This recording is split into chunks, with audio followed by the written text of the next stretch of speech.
CryptoCars mobile app. In this video, gagawin natin yung first look sa CryptoCars or CCAR na mobile app NFT play to earn game. And before tayo mag-proceed, ito pa iba't ibang mga tutorial videos na meron kami. Kung interesado ka rito, click mo na ang subscribe button at notification bell para maging updated ka sa mga latest videos and updates. So sa mga past videos, pinakita na natin yung mga tutorial guides about sa CCAR, and this time, kaka-launch lang nila ng mobile app ng CryptoCars. So yun yung gagawin natin in this video. Magka-download tayo, mag-install tayo, and gagawin na rin natin yung first look dito sa CryptoCars na NFT play to earn game. And by the way, ito yung tamang URL para sa CCAR na NFT game. Nung nag-search kasi kami sa Play Store or sa Google Play, maraming lumalabas.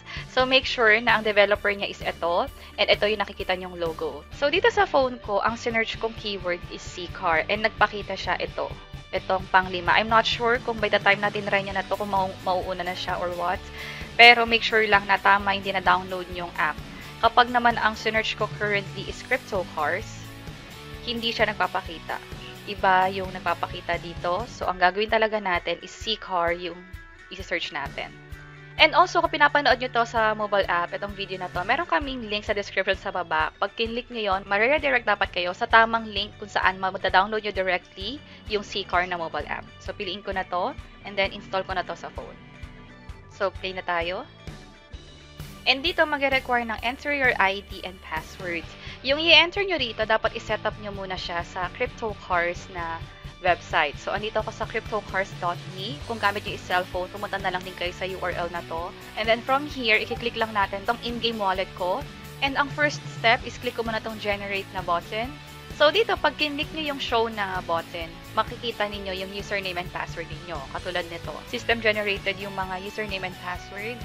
And make sure na yung username and password, kayo lang dapat yung nakakaalam nito. So, ang gagawin ko is i-reset ko na lang to. And then, pag ni-reset, mababago nga yung username and password. And then, click ko na yung edit email. And then, enter ko dito yung email address ko. And click ko yung save email. So, email address updated na. So, from here, since meron na tayong username and password, ang gagawin ko is mag-enter na ako ng login credentials ko dito sa mobile app. And click ko na yung login dito sa CryptoCars. So, ito na. Pwede na tayong mag-start this time. Nakita niya agad isa sa mga cars ko dito. So, meron na akong mga cars. Kung wala pa kayong cars dito sa CryptoCars, meron kaming ginawang step-by-step tutorial guide kung paano bumili niyan. You may click that link in the playlist na available at the end of this video. So, ngayon, tap ko lang tong start. Gagawin natin yung virtual car racing. Kung sakali nagbago yung isip ninyo, back lang ako and then piliin ko yung gusto kong car. Meron akong rare. Meron akong common. Meron akong supercar. So, ang piliin ko na lang is yung rare. And then, start tayo. Ito yung stats niya. Ang fuel ko is 90 out of 90. So, kada race, magko-consume ng 15 na fuel. So, start tayo. So, ito yung first look natin dito sa mobile app ng CryptoCars na NFT play to earn game. And, tap ko tong start. So, ito yung malaking improvement kung ikukumpara natin yung sa mobile app compared dun sa web version. Sa mobile app kasi, nakikita na natin yung actual racing. Yan, nabangga tayo. While dun sa web version, makikita lang natin yung ranking. So, nakakuha tayo ng 0 CCAR and 100 experience. So, try ulit natin. Start ulit tayo. So, nakakonsume na tayo ng 15 fuel and tap start. So, dapat manguna tayo dito or magkaroon tayo ng ranking. Currently, 0. Ito yung mga coins sa taas. Yung nakukuha natin. Oops. So, it looks like legit na game na talaga siya. Wala na naman ako nakuwang CCAR. Back tayo. Mag-try ulit tayo kasi may fuel pa naman. So, tap to start.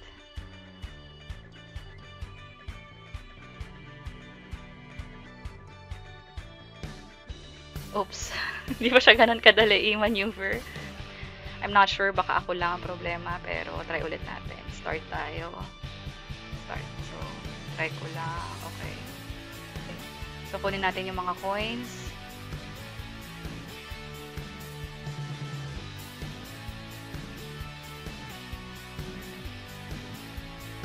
So, medyo mahaba na. Oops, nakakatakot. Nag-remove talaga sila randomly. Oops, ayan. Medyo mahaba-haba na ang nakuha natin is 18 coins and 3.5 seekers ang nakuha natin for this round. So, back tayo.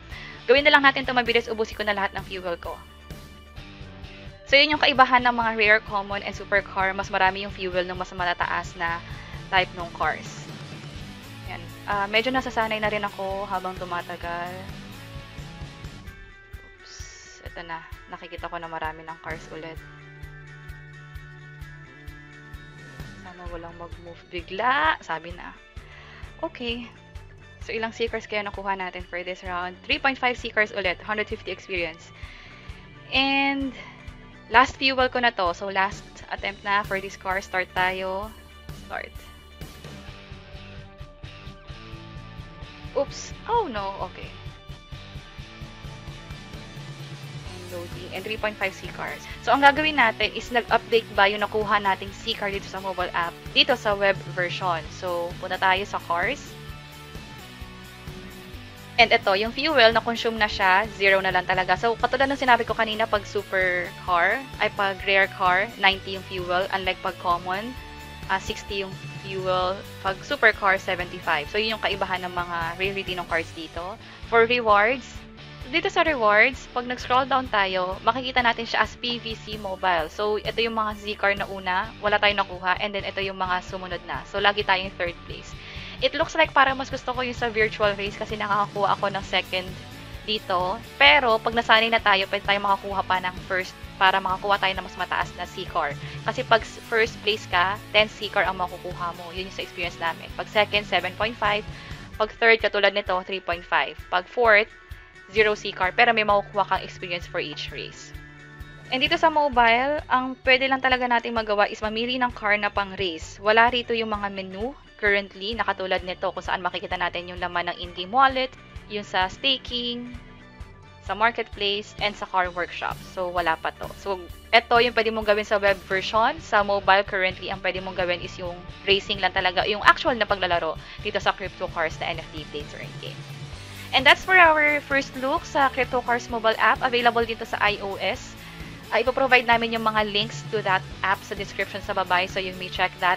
And let us know kung may questions kayo or topics na tingin nyo pwede namin i-share online. Comment nyo rin yan sa baba. And sana nakatulong to. Kung oo, pakiclick ang like button. And reminder lang din na sa lahat ng ginagawa natin, whether pag-invest, pag-trade, or paglalaro sa NFT games, laging may risk na involved. Mag-research muna, magbasa. And kung ready na kayong mag-allocate ng pera dito, make sure na updated rin kayo sa market na pinapasok ninyo. And this is Gamer PH. See you sa next video. Bye-bye!